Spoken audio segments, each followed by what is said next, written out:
Hi everyone, I'm Luke Hector and this is The Broken Meeple, a show where I rave and rant about board games, but usually more the ranting part. This is something that I never expected to happen. Yeah, complete lie. Yeah, every single publisher and franchise is basically getting in on the whole duel thing. You know, we need to make every single game compatible with 2 players, even if the previous game already was catering for 2 players. Now, in some cases, that's actually a good thing. Seven Wonders Duel was a major improvement over 2-player Seven Wonders. And King of Tokyo, you never really played it with 2 players, let's be perfectly honest. So to have a 2-player version of this is, certainly welcomed. Although with King of Tokyo, you're normally rolling dice and you're in the middle of Tokyo and then everybody is attacking that one monster. How exactly do you translate that to a 2-player game when it's just one monster in Tokyo and one monster out? I mean, what exactly do you do? Well, this one promises to be able to do exactly just that while retaining the same feel. So, question is, has it succeeded? Is this a trick question? If you played King of Tokyo, you already know how 90% of this works. You take control of a monster from various sources like Cyber Kitty, Space Penguin, Mecha Dragon, or of course, the one and only best Gigazor. Of course, there is no monster better. And you're basically playing a tug-of-war with the opponent. So you've got 2 markers here, Destruction and Victory Points, or Destruction and Popularity to be more exact.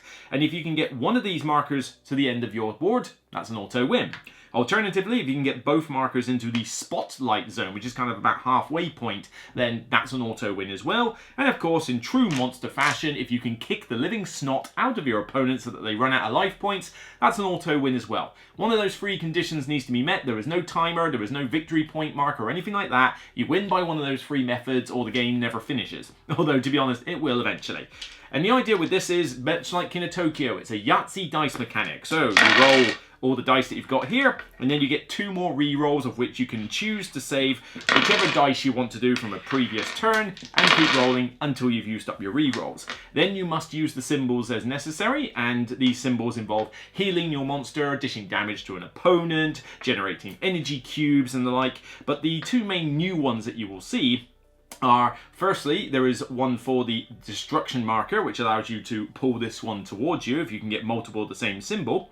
There is also the star symbol, which does the same thing but for the star module.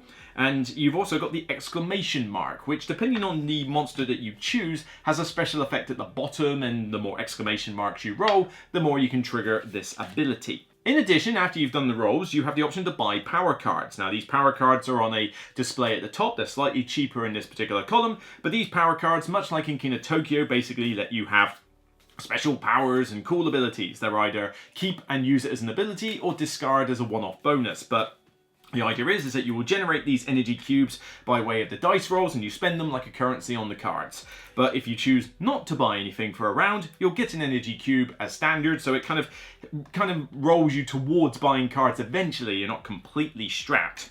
And then the other little tiny extra thing is that some of the cards will allow you to place these little tokens on the board in such a way that they might remove spaces for the marker to go, or just add other little bonuses you can grab. Nice little gimmick, but they're basically in relation to some of the cards. And that's pretty much King of Tokyo Duel. Not a lot else to say on the rules front. And there's one of the party pieces already. It is stupidly simple. If you already know how to play King of Tokyo, then you've already got 90% of this game. The rolling dice mechanic is exactly the same. You've just got 2 different symbols that you got to learn. The whole life points thing about reducing down to 0 and healing up your monster and punching the opponent, exactly the same as before. Pulling 2 markers across a track, not exactly rocket science, is it? And the power cards, they have the same format, the same style as the previous one. But even if you're brand new to King of Tokyo and you've never seen the other game, this is not a difficult game to play. There's pictorial examples, it's a very colourful, flashy rulebook. Nothing in here was ambiguous. It's just a nice, simple thing. It even gives you kind of like a difficulty rating of all the monsters in here and basically explains how all their abilities work. There is no reason you should be struggling to understand what on earth is going on in this game. Now, artwork and aesthetics, very nice, very colourful, as you can see. I mean, the artwork on the power cards is always great, and I love the new sort of backing they've got for these cards. The markers are good quality, the board's fine. These are big, chunky dice, custom laser-edged dice. The dials for the hit points are quite cool, because previously you had them built into these boards, and they weren't too bad, but I'm happy to have a dial because it means that you can be flexible with the amount of life points a monster has, because they do start with differing amounts.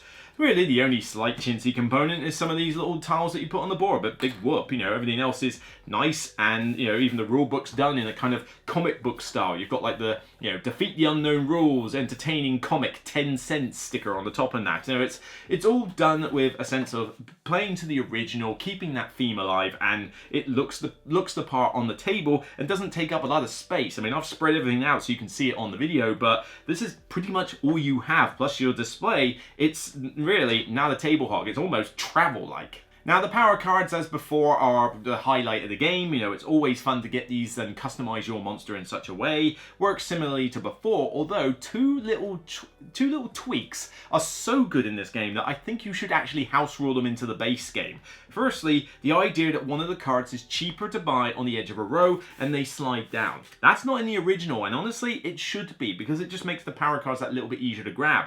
But especially, and I think if I ever play King of Tokyo, I am house ruling this stat.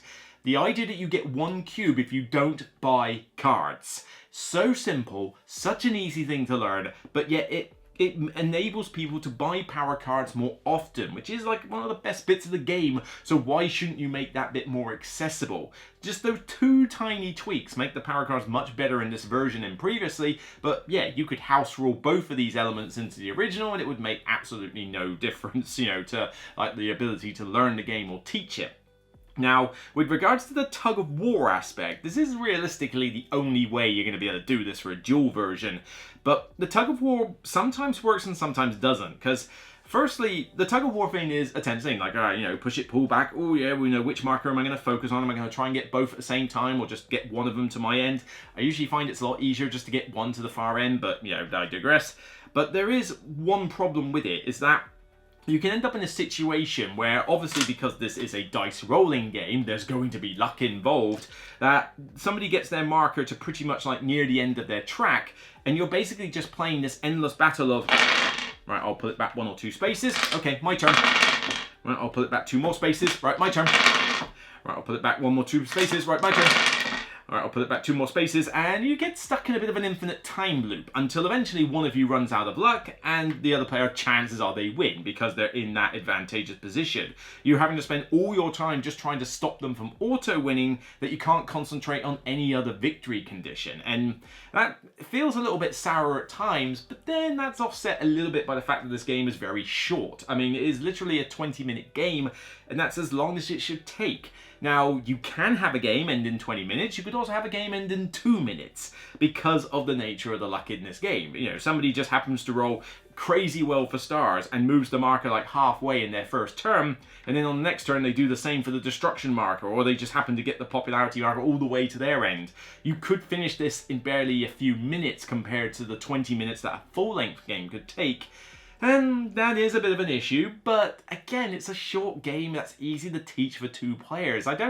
As much as it is a flaw of the game, I can't really like be too harsh on it for that, because if it does end in a couple of minutes, then you just basically go, right, rinse, repeat, let's play again, you know, best of 3 or whatever. It's not a massive deal. But more of my games have tended to go to the 15-20 minute mark because of buying the power cards and all that is very enticing for people. People are less wanting to care too much about the markers, they just want to buy all the cards, and that's kind of a cool thing. I like the fact that the monsters actually mean something to the players, so as well as different life points, their abilities are very much different. So some, you know, Cyber Kitty is fantastic at getting energy, whereas Mecha Dragon is generally, you know, very good with exclamation marks and like, you know, like hitting people. The Alienoid can add symbols to their role. The Gigasaur is very good at the tug-of-war sort of markers aspect. So there's just a lot of cool things that you can do with these individual monsters, and it means that if they ever wanted to expand this, all they've got to do is just add a bunch more monsters in a small little promo pack, and that would do just fine. So overall, the Duel is a fun way of doing a 2-player duel game. Now, is it better than King of Tokyo? No, not really. It's kind of on par, really, because, I mean, King of Tokyo I do like, but I've kind of waned down on it over time. But it works, you know, with 3 or 4 players, I like to play King of Tokyo and have a bit of a blast. Sometimes 5, but when you add too many players, the game does take a while, and getting inside Tokyo is actually seen as a detriment rather than a benefit when you get too many players. But 2-player King of Tokyo doesn't work at all. So I'm not even sure the original game can even do 2-player, and if it can, I wouldn't even bother. So this is a cool way for 2 people to have that King of Tokyo experience. You've just got to accept that the markers could be a little bit on the swingy side, but then you are playing a Yahtzee dice game. If you are not capable of understanding that the Yahtzee dice mechanic is going to lead to some swings of luck, then why on earth are you playing this game in the first place? It does the good job of keeping that, like, you know, that cool, fun, sort of childish theme of King of Tokyo, you know, alive. The power cards are still the best aspect, and there's plenty of unique ones for you to pick from. The game doesn't take long, it's not long to teach even to a brand new player, and it's still addictive to roll these dice and just have fun with it. So it does the job nicely. I don't think it's amazing. I don't think it's gonna, you know, blow people's minds off. And certainly I can see when I've seen other people review this game why they would dislike it. Because I think the idea of the swinginess of these markers is going to be a little divisive for some people. Some people are going to find that to be a killer for the game, and I have seen reviewers, you know, really harp on this game as a result. But then other reviewers have been a bit more forgiving of it, and I'd say I'm a little bit more forgiving of it because of the shortness of the game, how easy it is to just get out and play and reset the game. Because, you know, once you've got a bunch of cards in front of you and you've, you know, got a few cubes and you've done the markers and stuff like that, then, well, what have you got to do? Okay, right, we need to reset. Okay, fine. Discard pile. 1, 2, 3. There we go. 3 more things. Don't have any cubes. Markers to there. Right, well, I was Mecha Dragon. Now I'm going to be the Space Penguin. Reset my dial to 13. Whoop. Dropped it there. There we go. And we're off. Was that really such a big burden, even though you had a swingy game? Not that much. So I'm giving this one a 7 out of 10. It's good. I think it's fine. I would happily play it. I might even hang on to it because it is just a very simple game that I feel like it would fill a niche in my collection to play with younger people. Like, this is perfect for like 2 siblings and a family to play, or maybe like the dad with their kids or something. You know, I think it works great for that. But I don't really have many games that are simple that I would necessarily teach a younger player if I was ever forced into that situation. I tend not to play with kids. But, you know, if it does happen, like say I take it to my brother up north and I play with it, my nephews, then I might be like, well, you know what, I've got this little game, won't take us long, you know, how about this? And I reckon it would be perfect for them, really. So, you know, it fills a niche for me. But, yeah, it does the job for what you would expect King of Tokyo to be for 2 players. It's not going to blow the doors off, it's not going to be the best game of the year, but it's fine. It's decent and worthy of a seal. So that's it for me on this episode of The Broken Meeple. If you like what you see, then please thumb it up on YouTube and thumb it up on Board Game Geek when it goes live on the page. Check out the rest of the Essen content. Consider subscribing to my Patreon because it's the only way this channel is kept alive. And by all means, let me know your comments down below. Do you love the original King of Tokyo? Do you love this version? Do you hate this version? I'd certainly be interested to know the divisive views on this one. And of course, remember, as always, regardless of whether you fail to understand that Gigasaur is the one and only true awesome monster, it's still only a game. So bye for now.